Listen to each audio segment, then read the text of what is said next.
시작. 너희는 이 세대를 본받지 말고 하나님의 선하시고 기뻐하시고 온전하신 뜻이 무엇인지 분별하도록 하라. 아멘. 서울대학교 보건대학원 교수이신 우리 조영태 교수님이 전공이 인구학입니다. 요즘 인구학에 관심을 받고 있습니다. 왜냐하면 저출산 문제 때문이죠. 그의 책 정해진 미래에 나오는 내용입니다. 정해진 미래, 미래가 어떻게 정해지죠? 그 내용, 그 제목이 참 특이해서 제가 보게 되었습니다. 그런데 읽어보니 정말 우리의 미래가 어느 정도 정해져 있습니다. 이것은 통계를 보면 알 수 있죠. 현재 대학생 신입생 정원이 52만 명입니다. 그런데 우리 수험생이 64만 명이죠. 경쟁률이 1.23대 1입니다. 자, 그런데 중2, 지금 중2, 혹시 여기 중2 있습니까? 중2. 우리 중2 아이들이 대학교 들어갈 때가 되면 경쟁률이 1대 1이 된다라는 거죠. 왜? 지금 중2 학생들이 숫자가 적다라는 거죠. 그리고 우리 초등학교 3학년 없죠. 이제 위층에 올라갔을 텐데 초등학교 3학년이 대학교 갈 때는 수험생 수가 32만 명이 된다고 합니다. 대학 입학 정원이 52만인데 수험생이 32만이면 자, 어떻게 될까요? 대학들이 많이 문을 닫는다라는 거죠. 왜? 학생들이 없으니까. 기존의 대학들도 이제 학교 운영을 하기 위해 재정이 많이 부족하니 긴축 재정 들어가고 이제 교수님들 이제 자리 구하기가 점점 힘들어진다라는 그 내용입니다. 여러분, 대학들이 많이 사라집니다. 교수란 직업도 예전만큼 좋아지지 않는다라는 거죠. 그리고 사교육 없어지고 학원도 많이 문 닫습니다. 왜?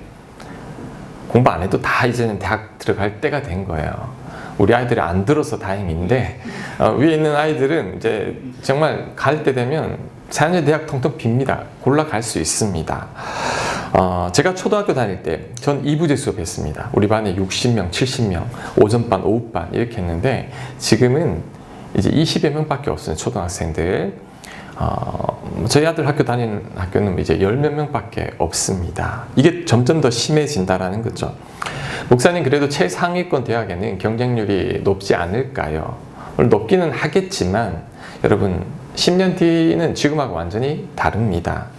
우리 예전에는 좋은 대학 나오고 좋은 기업, 대기업 들어가면 성공이다 라는 어떤 이런 공식이 있었는데 이제는 그렇지 않습니다. 요즘 젊은 사람들요 대기업 선호하지 않습니다. 의사, 변호사, 교수님들 좋은 직업처럼 보이지만 10년 뒤에는 그렇지 않다라는 거죠. 지금은 전문성이 있고 희소성이 있기 때문에 사람들이 알아주지만 이제 한 10년 정도 지나면 너무 많다라는 거죠. 요즘 치과 의사 선생님들 개업원 해도 환자들이 안 온다고 해요. 문을 닫습니다. 왜? 치과가 너무 많으니까. 10년, 20년 뒤에는 이제 인구는 더 줄어들고 배출된 의사 선생님들은 더 많다 보니 더 힘들죠. 로스쿨 때문에 변호사들이 넘쳐납니다. 대학교 숫자가 줄어드니 이젠 교수님들도 먹고 살기 힘든 세상이 온다라는 거죠. 그리고 이제 AI, 우리 인공지능이라 하죠. 우리 알파고와 같은 이제 자율주행 차량이 이제 곧 나옵니다. 10년 안으로 다 나오겠죠. 그러면 이제 운전하는 직업들 다 없어집니다. 운전면허증도 필요 없죠. 왜? 다 알아서 운전을 해 나가니까. 그래서 미래에는 한 10년, 20년 뒤에는 정말 희소성이 있는 직업, 손으로 하는 직업들이 정말 인기가 있다라는 거죠. 그래서 이 책의 저자는 자녀들에게 이렇게 이야기한다고 합니다.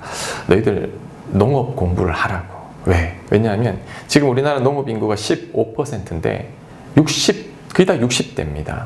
10년, 20년 지나면 농사 지을 사람이 없습니다. 그래서 영농 기술을 잘 배우고 경영과 잘 접목시키면 이제 굉장히 전망이 좋다라는 그런 내용입니다. 여러분, 지금은 우리 아이들에게 공부가 다다, 열심히 공부해야 된다라고 하지만 이제 그 시대도 이제 곧 지나간다라는 얘기입니다. 부동산 시장에 대해서도 언급을 했습니다. 지금 우리나라 서울에만 이제 1, 2인 가구, 1명 내지 2명 사는 가구가 이제 한 50% 넘어서고 55%라 그래요. 10년 뒤에는 60%가 넘는다고 합니다.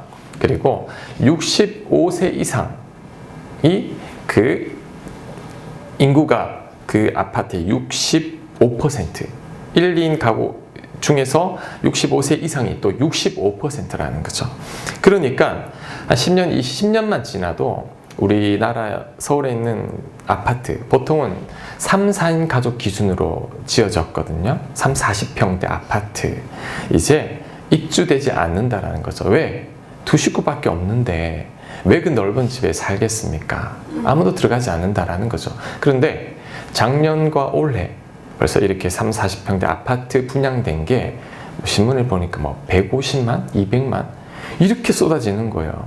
그런데 이제 5년 뒤만 지나도 집은 커도 살 사람이 없다라는 거죠. 어떻게 될까요? 공급이 없으면, 수요가 없으면, 공급은 많은데 수요가 없으면 이제 아파트 가격 다 떨어진다라는 거죠. 그래서 부동산 시장에 대해서는 굉장히 부정적으로 그렇게 기록되어 있었습니다. 그 책의 교회에 대해서는 이야기하고 있지 않았는데 저는 그 예전에 그 교회에 관계된 책도 한번 읽어본 적이 있는데 교회도 마찬가지입니다. 왜냐하면 인구가 줄어들기 때문이죠. 주일학교, 교육부, 청년부 지금 요즘 옛날에 비해서 왜 이렇게 텅텅 비나? 당연합니다. 왜? 인구가 반이에요. 지금 중고등학생들 대학교 가면요 또 반으로 또 줄 겁니다. 중고등학교 때 교회 열심히 다니는 아이들도 대학교 가면 교회 잘 안 나가는 경우가 많습니다. 지금도 숫자가 적은데 이제 지금 중2 정도 초등학교 3학년 아이들이 대학교 갈 때쯤 되면 교회 거의 텅텅 빈다라는 거죠. 지금보다 반 이상 더 비게 될 것입니다. 자, 뿐만 아닙니다. 이제 은퇴자들이 점점 더 늘어납니다. 은퇴자들. 이제 교회 대부분 은퇴자라는 거죠. 은퇴자라는 말은 이제 열심히 일할 때, 돈 많이 벌 때와 다르다라는 거죠. 그러면 교회의 재정 수입이 줄어들게 되어 있습니다. 교인 숫자가 줄고, 이제 은퇴자들이 많으니 또 줄고, 그 다음에 이제 뭐 미국 금리 오른다고 하죠. 우리나라도 금리가 오를 겁니다. 가계 빚이 점점 더 늘어나게 되죠. 어떻게 될까요? 자, 교회도 이제 많이 사라질 겁니다. 왜냐하면 이 재정을 감당할 수 없기 때문이죠. 빚 있는 교회들은 이제 미래가 어둡고 이제 교인 수는 점점 더 줄어들게 될 것이라는 거죠. 자, 이것은 통계학으로 본 미래입니다.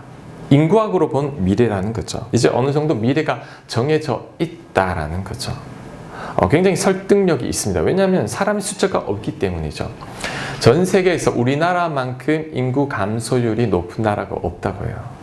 굉장히 심각한 문제인데, 자, 지금은 우리가 피부로 와닿지 않습니다. 근데 언제부터 피부로 와닿기 시작하느냐면 5년 뒤부터. 그때는 정말 피부로 와닿기 시작할 것이라는 내용이었습니다. 그러면서 그 저자는 이렇게 주장합니다. 지금부터 자녀 많이 낳아야 된다고. 우리나라 장래를 위해서 자녀들을 많이 낳아야 되고, 그 다음에 남들이 좋다고 하는 거 다 따라가지 말고 희소성 있는 직업을 택하고 10년 뒤를 내다보라는 거죠. 그래서 10년 뒤를 미리 준비하고 대비한다면 이제 그 정해진 미래를 어느 정도 바꾸며 살아갈 수 있다라는 그 내용입니다. 그래서 지금 이 시대의 흐름 그대로 따라가지 말라는 거죠. 사람들 말 듣고 쫓아가지 말라는 그 책이었습니다. 제가 이 책을 읽다가 오늘 성경 본문 말씀이 생각이 났습니다. 2절, 너희는 이 세대를 본받지 말고, 정해진 미래의 저자가 이 세대를 본받지 말고 10년 뒤를 대비하라 라고 이야기했기 때문이죠. 틀린 말은 아닙니다.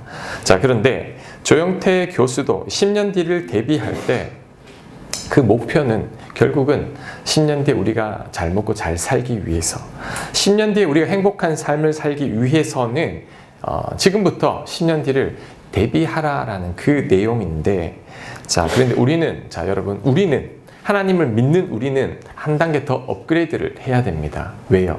우리는 10년 뒤만을 생각하는 사람이 되면 안 되죠. 50년 뒤를 생각할 수 있어야 합니다. 여기 우리 교수님 윤 장로님 계신데 50년 뒤에는 어떻게 되어 있을까요? 50년 뒤에는 몰라 장수하셔서 아직 살아 계실지 모르겠지만 50년, 60년 뒤에는 하나님 앞에 가 있습니다. 자, 그때 우리가 하나님 앞으로부터 어떤 평가를 들을지, 자, 이게 더 중요합니다. 이 땅의 삶이 다가 아니죠. 우리에게는 영원한 하늘나라가 있습니다. 그래서 이 땅의 삶을 나그네라고 합니다. 나그네.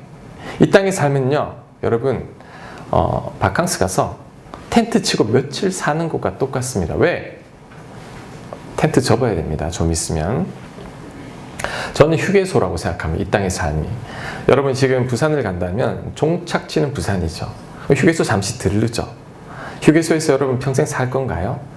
잠시 뭐 커피 한잔 마시고 화장실 갔다가 다시 출발해야 되잖아요. 지금 우리 인생이 영원한 천국에 비교하면 잠시 거쳐가는 휴게소라는 거죠.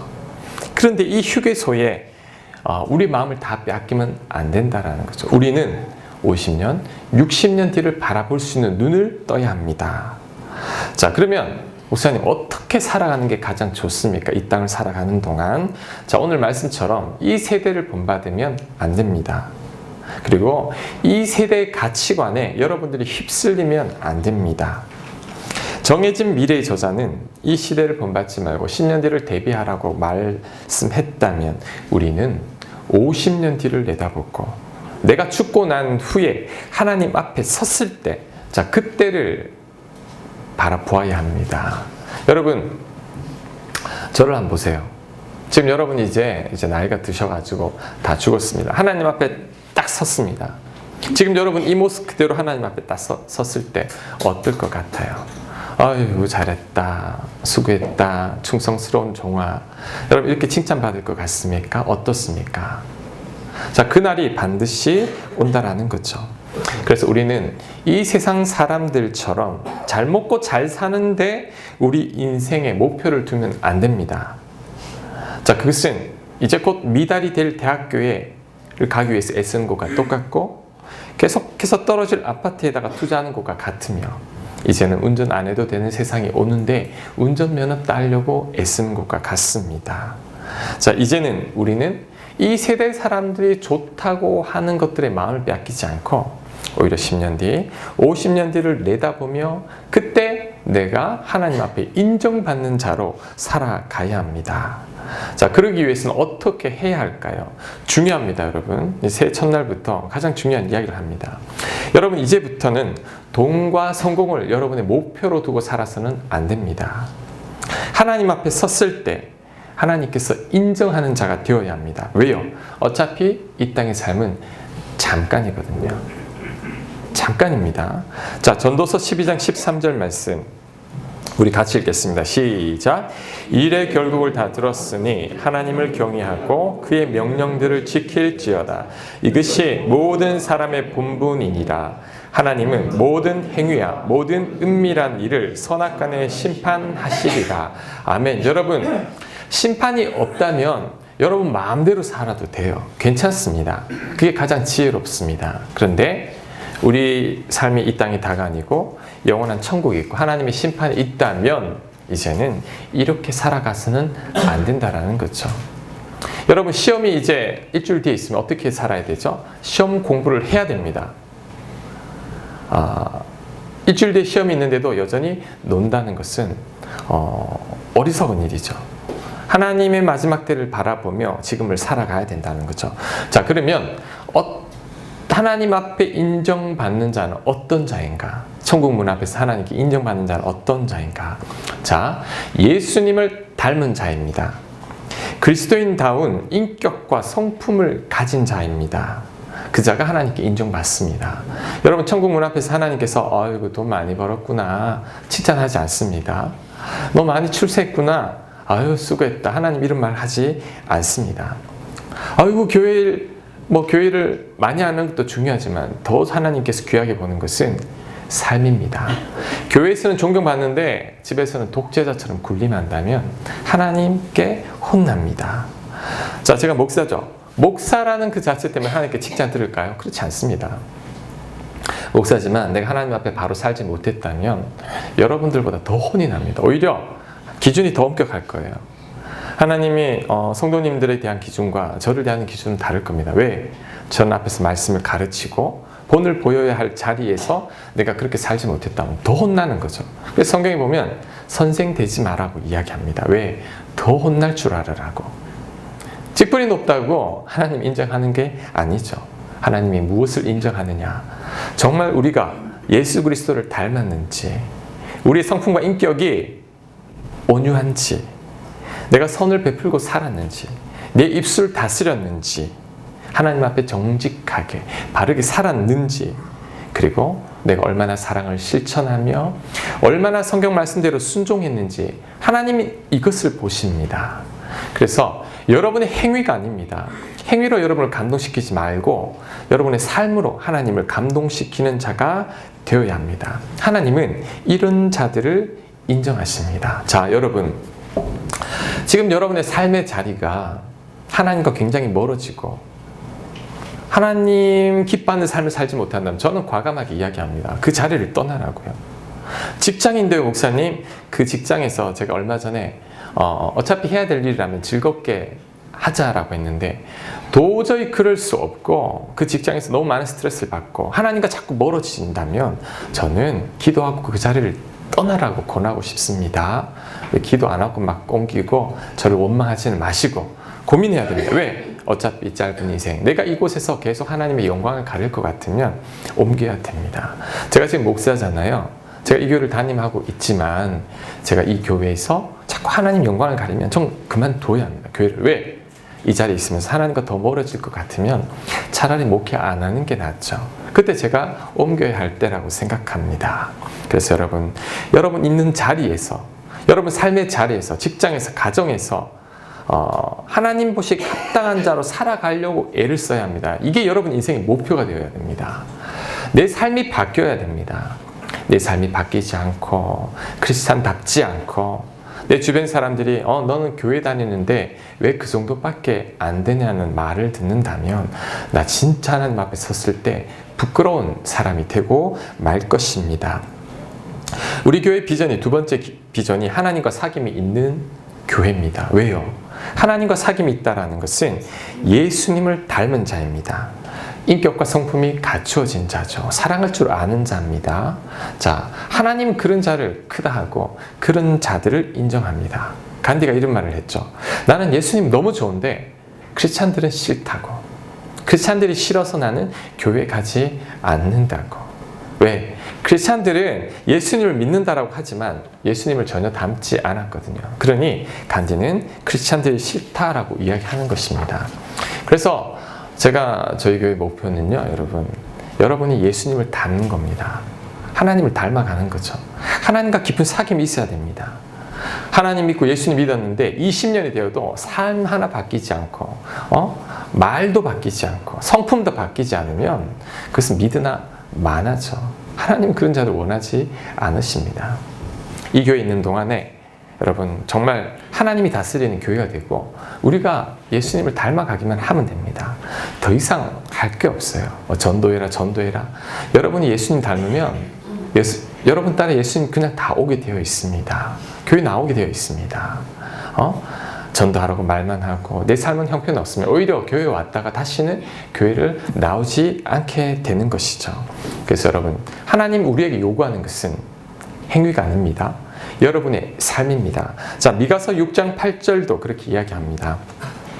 이거 암송하십시오. 이 성경 구절은 암송해도 괜찮습니다. 사람아, 주께서 선한 것이 무엇임을 네게 보이셨나니 여호와께서 내게 구하시는 것은 오직 정의를 행하며 정의롭게 바르게 옳게 살아가며 인자를 사랑하며 하나님 많이 사랑하고 사람들 사랑하며 겸손하게 내 하나님과 함께 행하는 것이 아니냐. 하나님과 동행하라는 거예요. 사귀라는 거죠. 자, 하나님 여기 성경에 돈 많이 벌라고 했습니까? 헌금 많이 하라고 했습니까? 교회를 100개씩 건축하라고 했습니까? 그런 거 없습니다. 네가 성경 말씀대로 순종하며 바르게 살고 나와 함께 동행하지 않으련 내가 바라는 것은 이것이란다. 성경은 이렇게 이야기합니다. 그래서 여러분, 자, 이제부터는 여러분 자녀들에게도 성공과 출세를 가르치지 마십시오. 그건 이 세대를 본받는 겁니다. 이 세상에서만 잘 사는 것을 가르치는 거예요. 휴게소에서 평생 먹고 살 생각하는 것과 똑같습니다. 우리 자녀들에게 영원한 세상이 있다는 가르쳐야 합니다. 우리는 이 땅의 삶은 나그네라는 것을 가르쳐야 합니다. 이슬입니다. 이슬. 해 뜨면 사라지는 이슬입니다. 하나님의 백성답게 살아가라고, 성경 말씀대로 순종하라고, 그리고 사랑하며 살라고, 양보하며 살라고, 섬기며 살라고, 그 삶을 가르쳐야 합니다. 여러분, 그러기 위해서는 우리 부모님들 저를 한번 보세요. 자녀들에게 말로 해서는 안 돼요. 안 되더군요. 내 삶부터 바뀌어야 됩니다. 최고의 신앙교육은 부모님입니다. 부모님이 삶으로 보여주는 거죠. 교회에서 왜 애들 제대로 안 가르치냐? 아무리 잘 가르쳐도 엄마 아빠가 하나님 앞에 바로 서 있지 않으면 자녀들은 절대 변하지 않습니다. 여러분, 정말 새겨야 됩니다. 부모님이 이 땅에 소망을 두지 않는 자로 살아가고 자녀들에게 보여줄 때 이제 자녀들이 그 모습을 따라갑니다. 우리 자녀들은 왜 교회도 안 다니고 왜 이렇게 세상에서 이렇게 헤매는지 몰라요. 부모님이 그 전에 하나님 앞에 바른 모습을 보여주지 못했기 때문이죠. 자, 지금 우리 아이들, 우리 자녀들 있죠. 우리 청소년 아이들이 있는데 잘 들으세요. 여러분 이렇게 배웠을 거예요. 열심히 공부해. 좋은 대학 가. 그럼 출세하면 돼. 그죠? 근데 공부를 열심히 해야 되긴 되는데 여러분 인생의 성공과 출세가 여러분의 목표가 되면은 안 됩니다. 세월이 흐르면 반드시 후회하게 되어 있습니다. 전도서 11장 9절 이렇게 이야기합니다. 청년은 우리 청소년들도 해당됩니다. 우리 젊은 사람들도 해당됩니다.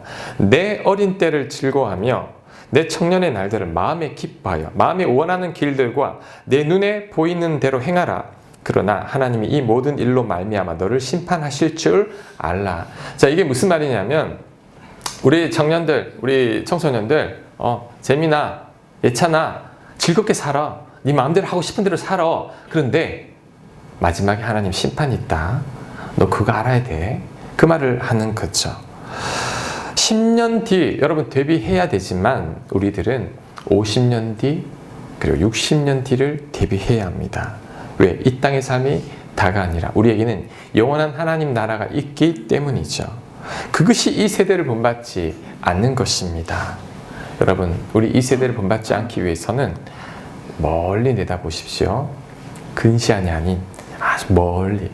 나중에 하나님 앞에 내가 섰을 때 어떤 자로 서 있을지를 늘 생각하며 살아가야 합니다. 그것이 바로 이 세대를 본받지 않는 삶입니다. 자, 두 번째, 이 세대를 본받지 않으려면 어떻게 해야 하냐면 기도해야 합니다. 자, 2절 말씀 제가 다시 읽겠습니다. 너희는 이 세대를 본받지 말고 오직 마음을 새롭게 함으로 변화를 받아. 자, 마음을 새롭게 함으로 변화를 받아. 여기서 변화를 받다라는 것은 수동태죠. 내가 변하는 게 아닙니다. 변화는 받아야 합니다. 자, 여러분이 아무리 변하려고 해도 안 됩니다. 이 세대를 본받지 않으려고 해도 안 될 겁니다. 왜? 우리 약해요. 연약해요. 그럴 힘이 없습니다. 여러분 일주일에 하루 교회 오죠?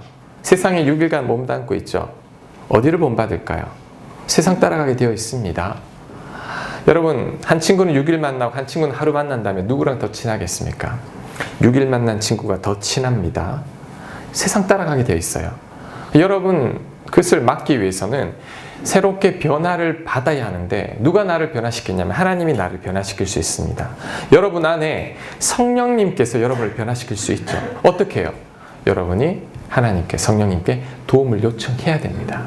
나를 도와달라고, 나를 변화시켜 달라고, 나를 붙들어 달라고 기도해야 합니다. 어제 송구 영신 예배 때 마라이스물을 통해 하나님께서 무엇을 가르쳤죠?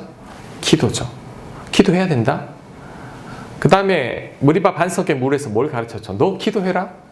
모세가 그 뒤로 기도를 깨닫고 하나님 앞에 기도하는 자가 되었을 때, 자, 전쟁에서도 승리하게 됩니다. 우리에게 가르쳐줍니다. 기도해라. 네 힘으로 안 된다. 변화는 받는 거란다. 하나님의 도움을 요청하라는 거죠. 그래서 여러분 이제 올해 시작하는 첫날인데 올해는 무조건 여러분 기도를 더 많이 해야 합니다. 여러분 기도 시간 10분 더 늘리십시오.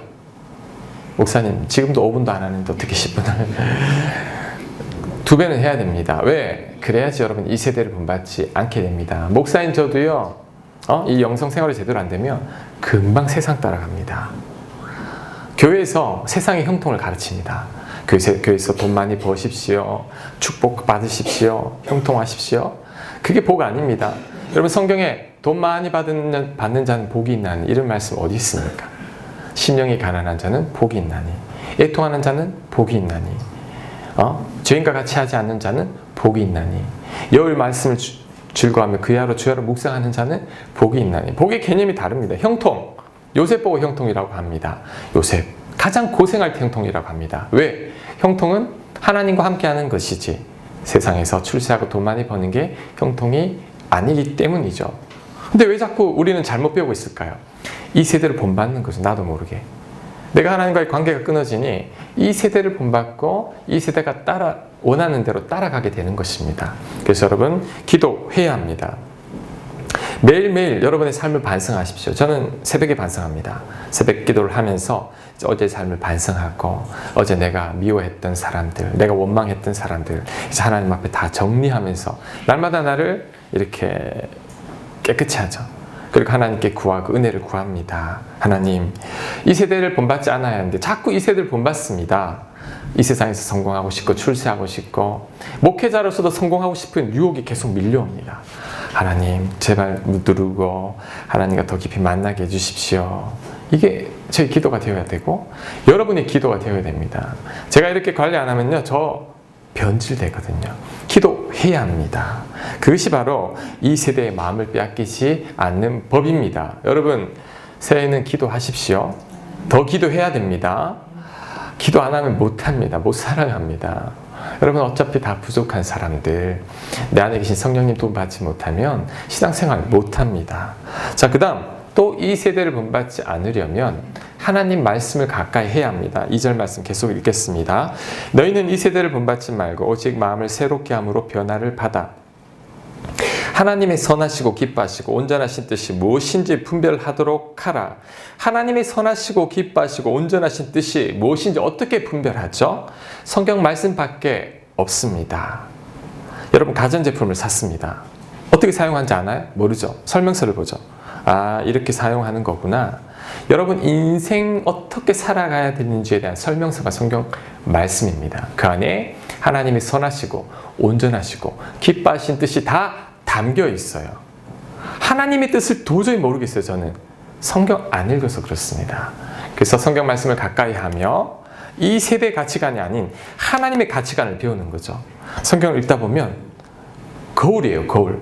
야, 내가 이렇게 화내서는 안 되겠구나. 내가 이렇게 짜증내면 안 되겠구나. 내가 이렇게 미워하면 안 되겠구나. 내가 이렇게 세상의 마음을 빼앗겨서는 안 되겠구나. 가르쳐 줍니다. 그러면 결단해야 되죠. 아, 성경 말씀 보고 묵상하면서 난 이렇게 내가 잘못 살아왔구나 라고 생각하면서 날마다 나를 바꾸어 나가는 것이 바로 이 세대를 본받지 않는 것입니다. 그래서 여러분 성경 말씀 가까이 해야 합니다. 목사님, 성경 말씀 너무 어려워요. 보면 잠만 와요. 어떻게 해야 되나요? 자, 여러분 주보에 보십시오. 제가 여러분 번역 성경 쉬운 것들을 몇 가지 올려놨는데 괜찮은 성경들입니다. 주보 있죠? 색깔 칠해진 부분. 새번역 성경, 그 다음에 아가페 쉬운 성경, 우리말 성경, 그 다음 성경, 천주교 성경인데 천주교 성경도 괜찮습니다. 저는 참고적으로 개인적으로는 새번역 성경과 이 천주교 성경을 우리가 보는 성경 세 가지를 같이 봅니다. 항상 큐티 할 때도 이 세 가지 번역 성경을 보면서 이해가 안 갈 때는 같이 봅니다. 그래도 이해가 안 가면 이제 NIV 영어 성경도 보고, 그래도 이해가 안 가면 이제 원어 성경도 보죠.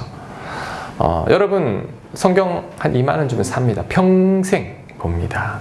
베스트셀러 두 권만 산 가격이면 그 평생 성경을 두고 여러분 읽을 수 있습니다. 그래서 성경을 구입하시고, 도저히 목사님 살 돈이 없습니다. 저에게 오십시오. 제가 그 정도는 드릴 수 있습니다. 그래서 말씀을 늘 가까이 하면서 이제 여러분들이 하나님의 뜻대로 살아가는 방법을 배워야 합니다. 안 그러면 세상 사람들하고 똑같습니다. 넌 교회 다니는데 왜 그래? 이 말 반드시 듣게 되어 있습니다. 책 한 권으로 인생 바뀌죠. 책 제목이 이래요. 내 인생을 바꾼 책. 이게 책 제목이에요. 그런데 여러분 성경으로 인생이 바뀐 사람은 수십억 명이 넘습니다. 저도 교회를 제대로 안 다닐 때 성경 그냥 쭉 신약 성경 두세 번 읽다 해서 그 성경 말씀을 통해서 저에게 당신의 음성을 들려주셨는데 그 때문에 지금도 이렇게 목회를 하는 거예요. 그래서 여러분 성경 말씀 읽어야 합니다. 올해는 모든 교인들이 큐티해야 됩니다. 모이는 자리에서는 지난 한 주 읽었던 말씀 중에 은혜 받은 것 나누어야 합니다. 이 말씀대로 순종하기 힘들었는데 나 요즘 이거 순종하려고 애쓴다라고 노력을 해야 됩니다. 그럴 때 여러분 삶이 바뀌지. 안 그러면 30년, 40년 예수 믿어도 똑같습니다. 때로는 예수님 안 믿는 자들보다 더 못하게 되는 거죠. 그래서 하나님은 이스라엘 왕들이 왕이 되면요, 성경 말씀을 늘 옆에 두고 읽으라고 권하고 있습니다. 신명기 17장 18절 말씀, 왕위에 오르거든 이 율법서의 등사본을 레위 사람 제사장 앞에서 책에 기록하여 평생에 자기 옆에 두고 읽어 그의 하나님 여호와 경외하기를 배우며 이 율법의 모든 말과 이 규례를 지켜 행할 것이라. 왜 이렇게 할까요? 왕들이 부족함 없는 생활을 하다 보면, 그리고 성경 말씀을 가까이 하지 않다 보면 이 세대를 본받게 되어 있죠. 세상 사람들과 똑같아지기 때문에 말씀을 가까이 하면서 하나님의 뜻을 분별하면서 흔들리지 않고 하나님 보시기에 바른 왕으로 유지하라는 뜻입니다. 자, 여러분 말씀이 얼마나 중요한지 알겠죠? 그런데 여러분이 말씀을 읽어야죠. 안 읽는데 어려워요. 목사님, 2만 원만 투자를 하십시오. 인터넷 보십시오. 주보의 제일 끝에는 제가 인터넷 사이트입니다. 대한성서공회 이제 생명의 삶, 우리가 큐티하는 거니까 검색해 보세요. 나옵니다. 대한성서공회는 한 화면에 번역 3가지 번역을 동시에 볼 수 있게 돼 있어요. 저는 그래서 개역 개정 성경, 새번역 성경, 이제 천주교 공동 번역 개정판 성경을 창을 한꺼번에 떼어놓고 항상 봅니다. 3개를 한꺼번에 읽고 그걸로 묵상하고 큐티하고. 돈 안 들여도 돼요. 여러분 스마트폰으로 검색하듯이 한번 해보세요. 성경 널려 있습니다. 성경 말씀 어렵지 않습니다. 이해만 하면 하나님의 음성을 듣게 되어 있죠. 여러분이 이렇게 말씀을 가까이 하다 보면 절대 세대 본받지 않습니다. 세상 사람들이 아무리 좋다고 해도 내 마음 흔들리지 않습니다. 왜? 나는 더 좋은 것을 이미 보았기 때문이죠. 그래서 여러분 내년에는 우리 모든 교인들이 성경 말씀 가까이 해야 합니다. 성경 일독해야 됩니다. 알겠죠? 네. 일독해야 됩니다. 아멘 한 사람 제가 오늘 지금 기억해 둘 거예요. 네, 했는지 안 했는지. 우리가 이 세대를 본받지 않는 법 3가지를 배웠습니다. 첫 번째, 10년 뒤가 아니라 50년 뒤를 생각하라는 것. 하나님께 인정받는 자는 어떤 자죠? 여러분의 삶입니다. 여러분 입술이 바뀌어야 합니다. 여러분의 삶이 바뀌어야 되고 여러분이 순종하는 자가 되어야 됩니다. 사랑하는 자가 되어야 됩니다. 그 다음, 이 세대를 본받지 않기 위해서는 변화를 받아야 하는데 그것은 하나님의 힘이 아니면 안 됩니다. 기도해야 됩니다. 그 다음에 성경 말씀 읽어야 합니다. 그때 이제 여러분들이 하나님의 백성으로 조금씩 자라기 시작합니다. 이 3가지 안 되면 여러분 항상 제자리 걸음입니다. 교회를 안만 다녀도 똑같습니다. 우리 교회에 있는 동안에는 여러분 이 교회 나온 이상 다른 거 원하지 않을게요. 봉사 많이 안 해도 됩니다. 여러분이 삶만 바뀌십시오. 여러분 가까이 있는 사람이 야, 너 정말 요즘 보니까 하나님이 있는 사람 같다. 그 말 들으면 되는 거예요. 그게 가장 지혜롭게 사는 인생입니다. 제가 말씀을 마칠게요. 저를 한번 보세요. 제가 신방 갔던 것 중에 가장 기억에 나는 신방이 있어요. 제가 중환자실에 신방을 갔는데 제 교회 환자는 아니에요. 중환자실 들어갔는데 어떤 할아버지 이제 산소 마스크를 끼고 있었어요.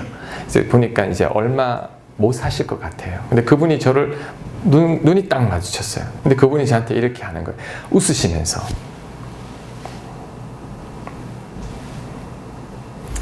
이게 뭐지? 로마서 5장 1절인가? 이게 뭐지? 막 몰라가지고 네? 그러니까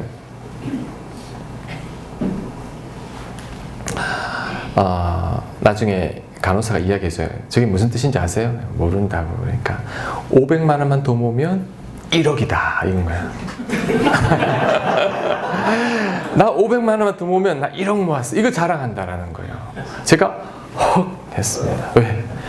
야, 지금 1억 모으면 100억 모으면 뭐해요? 이제 보니까 한 달도 못 사실 분 같은데, 야, 정말 하나님 모르는 분들은 저렇게 되는구나. 제가 그 생각을 했는데, 자, 여러분, 그 모습이 여러분의 모습입니다. 여러분들 지금 사라질 것들에 얼마나 집착하고 사는지 몰라요. 이 세대가 사모하는 것들이 전부인 양 살아갑니다. 여러분 지금 눈이 가렸어요. 귀가 막혀 있습니다. 세상 사람들이 좋다고 하는 거 다 따라가고 있는데 여러분 그게 아닙니다. 100억을 벌면 뭐합니까? 대통령이 되면 뭐합니까? 죽으면 끝인데, 우린 죽으면 끝이 아닌데, 우린 영원한 세상이 있는데 어떻게 살아가야 할까요? 이 세대를 본받지 말고 새롭게 변화를 받아서 하나님의 뜻을 분별하며 살아가야 합니다. 자, 원래 이렇게 살아가시기 바랍니다. 이것이 원래의 목표가 아니라 여러분 인생의 목표가 되어야 돼요. 제발 세상에서 말하는 형통을 쫓아가지 마십시오. 거짓말입니다. 일부 교회에서도 잘못 그렇게 하는 교회들이 있어요. 뭐 다 그런 건 아니지만 돈 많이 벌고 복 받는 것만 이야기하는데 아닙니다. 우리는 하늘나라를 바라보고 살아가야 합니다. 여러분 대한민국 국민이지만 천국 시민권을 가진 자들입니다. 그 시민권에 합당한 자로 살아가야 합니다. 이제는 이 세상에 마음 빼앗기지 아니하고 하나님 바라보고 하나님께 인정받는 자로 살아가시길 간절히 축복합니다. 아멘. 자, 우리 다 함께 일어나서 우리 주간의